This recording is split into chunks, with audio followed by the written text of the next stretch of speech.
এমনকি পুলিশ মডার্নাইজেশনের কেন্দ্রীয় সরকারের টাকা। তাহলে কি হলো? দিচ্ছে, টাকা দিচ্ছে কেন্দ্রীয় সরকার, কেন্দ্রীয় সরকারের টাকা, আর ওরা জনগণকে দিচ্ছে ধোকা আর মানুষকে বানাচ্ছে বোকা। আর এইভাবে কথা বললেই চোখা চলে যাবে সবকিছু। বিজ্ঞাপনের বহর দেখুন, কি বিজ্ঞাপনের বহর! যে বন্ধু, বিজ্ঞাপনের এমন বহর যে খেতে না পেলে মানুষকে এক মুঠো চাল দেয় না। কোটি কোটি টাকায় এফএম রেডিও খুলুন, এক সেকেন্ডে বিজ্ঞাপন, গান নেই, কথা নেই, শুধু বিজ্ঞাপন সিপিএম এর। বুঝুন, বলছি আগে আমার কেউ ছিল না, এখন আমার দুটো ছেলে, সাথে বামফ্রন্ট। ভাগ্যিস বলেনি আমার পাশে দুটো মেয়ে, একটা হারমাদ আর একটা জল্লাদ। বামফ্রন্ট জিন্দাবাদ। ভাগ্যিস বলেনি, মানুষ বলবে। বিজ্ঞাপনের বহর দেখুন, আমাদের কত ছাত্র যুবকদের চাকরির একদম পুরো সমুদ্র চলছে, ছেলেমেয়েরা বাইরে চলে যাচ্ছে, লজ্জা করে না? ছাত্র যুবকদের চাকরি দেয়নি। নতুন প্রজন্মকে আমরা চাই। ছাত্র যৌবন আমাদের গর্ব।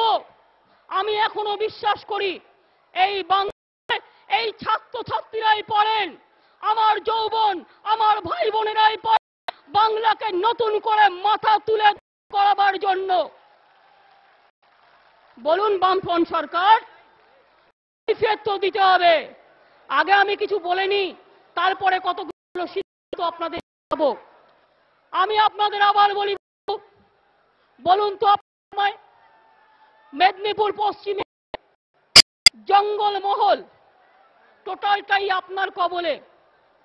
4 জন ইন্ডাস্ট্রিয়ালিস্ট যে থেকে ইনভেস্ট করব বলল, এবং যেদিন থেকে ইনভেস্ট করবার নাম ওখানে আপনাদের দিয়ে উদ্বোধন করালো, তারপরে কোথায় কারখানা? আমি আপনাদের আবার বলি যে মেদিনীপুর, বাঁকুড়া, পুরুলিয়া 4টে কোম্পানি ইন্ডাস্ট্রিয়ালিস্ট ইনভেস্ট করবে বলল, পর্যন্ত করতে পেরেছেন? জিন্দাল কোথায় গেল? কোথায় গেল শালবনির কারখানা? 25 বছর বাংলার বুকে 55,000 বড় কোম্পানি বন্ধ করেছেন, 1,35,000 ছোট কোম্পানি বন্ধ করেছেন। ইন্ডাস্ট্রি কলকাতাকে শুকিয়ে দিয়েছেন, উলুবেড়িয়া ধ্বংস করেছেন, কল্যাণী শুকিয়ে, দুর্গাপুর কাঁদছে, আসাম কোল মাফিয়ার জন্ম দিয়েছেন, আর বড় বড় ভাষণ দিচ্ছেন। না হয়েছে কৃষি, না হয়েছে শিল্প, এনজয় করেছে কৃষি, নন্দন আর বন্ধন আর কন্দন, ওটাই আপনাদের স্পন্দন। কমরেড, মমতা ব্যানার্জি খুব খারাপ, এখনো ক্ষমতাতেই আসেনি, বুঝবে খারাপ কি ভালো না করে কি করে বুঝবে? আমি রসগোল্লা খেলে বুঝবো ভালো কি খারাপ।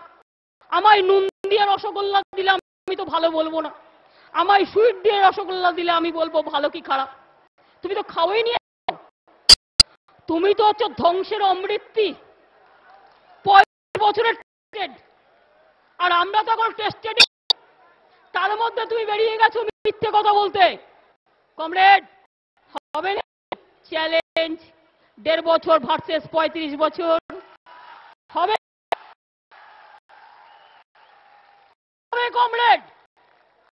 35 বছর ভার্সেস 1.5 বছর, মাত্র 1.5 বছর। 4 বছর তুমি ইউপিএ সরকারের নাম্বার 1, 4 বছরে 4টে ট্রেন পেয়েছিল বাংলা, জানেন? 4 বছরে 4টে। আর লোকাল তো জানেন কত পেয়েছেন, ডিমান্ডারও আছে, কোচ নেই, কিন্তু কত দেওয়া হচ্ছে? প্রজেক্ট বাংলার কোনো জায়গা আছে হয়নি কি কমরেড? মমতা চুরুলি চেনে, লোকনাথও চেনে, কালিম্পংও চেনে, ফাঁসিদেও চেনে, বুনিয়াদপুরও চেনে, সাগরদিঘিও চেনে, কান্দিও চেনে, ভগবানগোলা চেনে, করিমপুর চেনে, কৃষ্ণনগর চেনে, কল্যাণী চেনে, জাগুলিয়া চেনে, শান্তিপুর চেনে, রানাঘাট চেনে, হাসনাবাদ চেনে, বারাসাত চেনে, ব্যারাকপুর চেনে, নৈহাটি চেনে, ভাটপাড়া চেনে, ক্যানিং চেনে, নামখানা চেনে, কাকদ্বীপ চেনে, সাগর চেনে, আরামবাগ চেনে, খানাকুল চেনে, তারকেশ্বর চেনে, ফুলপুরা শরীফ চেনে, জাঙ্গিপাড়া চেনে, বর্ধমানের জামালপুর, রায়না চেনে, মন্তেশ্বর চেনে, আসানসোল চেনে, রানীগঞ্জ, জামুরিয়া। কোনটা বাড়াবাড়ি বলুন? কি চাই? কোনটা স্টকে চাই? উলুবেড়িয়া থেকে শুরু করে, আমতা থেকে শুরু করে, কান্দুয়া থেকে শুরু করে, কোনটা চাই? বাংলাটাকেই তো চিনলেন না, করবেন। প্রবলেমটা তো এই জায়গাটায়, বাংলাটাই চিনলেন না, করবেন কোত্থেকে? জানেন হিঙ্গলগঞ্জটা কোথায়? মিনাখাটা কোথায়? সন্দেশখালিটা কোথায়? কি চাই সন্দেশখালিতে? কি চাই হিঙ্গলগঞ্জে? কি পাওয়া যায় মিনাখাতে? কি পাওয়া যায়? কি পাওয়া যায় রামপুরহাটে? কি পাওয়া যায় গদাধরে, অথবা বাতাসপুরে, অথবা নলহাটিতে, অথবা বক্রেশ্বরে, অথবা তারাপীঠে? কি পাওয়া যায় জানেন কমরেড? বড় বড় ভাষণ পাওয়া যায় বুনিয়াদপুরে, হিলি, বালু। কি পাওয়া যায় দিনহাটা, মাথাভাঙা, কুচবিহার, শীতলকুচি? কি পাওয়া যায় ডুয়ার্স? কি পাওয়া যায় আলিপুরদুয়ার? কি পাওয়া যায়? একটার পর একটা যদি জায়গা বলি আপনাদের, জানেন কোনোদিন জানবার চেষ্টা করেছেন?